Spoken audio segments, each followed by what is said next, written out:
আছে এ ভাই এই আপনি টাকা দিচ্ছেন কেন? টাকা দিলেন কেন আপনি? আপনি টাকা দিলেন কেন? আপনি টাকা দিলেন কেন? এই আপনি টাকা দিলেন কেন? আপনি টাকা দিলেন কেন? আপনি টাকা দিলেন কেন? আপনি আমাকে হাতটা আমার ক্যামেরা এবার আপনি হাত হবে। আপনি হাত দিলেন কেন? আপনি হাত দিলেন কেন বলেন? এই সমস্যা সরেন। আমার কথা বলছি। আপনি টাকা দিলেন কেন? আপনি টাকা দিলেন কেন? আপনি টাকা দিলেন কেন?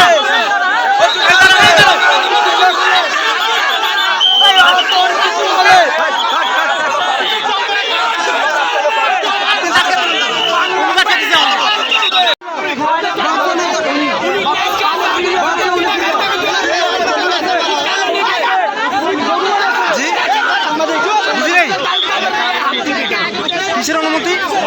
কিসের অনুমতি? কিসের অনুমতি? আমরা জানি প্রথম থেকে আছি, আমরা প্রথম থেকে আছি। কিসের অনুমতি? ভিডিও করতে পারবে? আপনি ভিডিও কিসের অনুমতি? আপনার কাজ আপনি করেন। ভিডিও বলতেছে 1 কেজি আম খাওয়ার জন্য বলতেছে আম হ্যাঁ ওইটা পুলিশে বলতেছে 1 কেজি আম ওদেরকে কিনে দেওয়ার জন্য। হ্যাঁ। আমাকে ধরছিল আর আমার বলছিল পুলিশ ছিল। আচ্ছা। বলতেছে আমাদের 1 কেজি আম ওনাকে কিনে দিতাম। তার মধ্যে স্যার আমি আসি না, আমাকে সময় দেন না।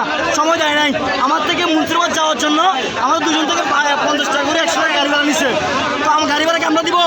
চাকরি করে ওরা সরকারি চাকরি, আমাদেরকে বলতেছে নাকি টাকা দেওয়ার জন্য গাড়ি ভাড়া উনি বলতেছে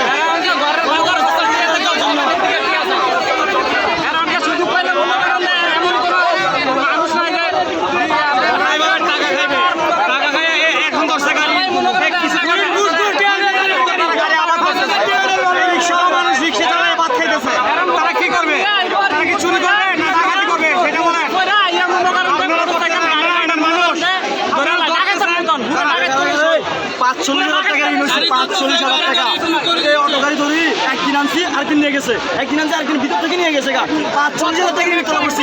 আজকে আমরা রিক্সা চালাই, তারপর ওদের টাকা হুঁজেছি কোম্পানি থেকে।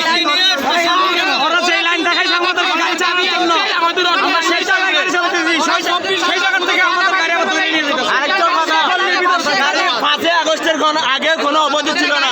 5 আগস্টের পরে কেমন অবৈধ হলো এটা বুঝাইতে হবে। এটা পুলিশ প্রশাসন থেকে এটা জবাব দিতে হবে। এভাবে গাড়ি ধরার অনুমতি কে দিচ্ছে? আমরা নিজেরা বানাই। আমরা কি জনগণকে আমরা কি এভাবে যদি কাজে না দেয় তাহলে আমরা চুরি মারি খাবো। আমরা বাংলাদেশের সরকার দেখেন আমাদের পরিবার আন্দোলন সম্পর্কে যেন গাড়ি চালাতে পারি, আমাদেরকে সেই ব্যবস্থা করে দিতে বলেন। আমরা বাংলাদেশ সরকারের কাছে আমরা এই আবেদন করি যাতে আমাদেরকে আমাদের অটোরিকশা আমাদের বাইকারদেরকে অটো চালাতে দিতে হয়, কারণ আমাদেরকে যে লাইন দেখা দিচ্ছে ওই লাইনের ভিতর থেকে তারা গাড়ি নিয়ে যাচ্ছে। এখানে সবাই স্কুল কলেজে বাচ্চাদের নেওয়ার জন্য এই গাড়িগুলো ব্যবহার করে। এই গাড়িগুলো সবারই প্রতিনিধি দরকার। হাজারো যুবক চুরি করবে, হাজারো যুবক কর্মকারী হইতেছে।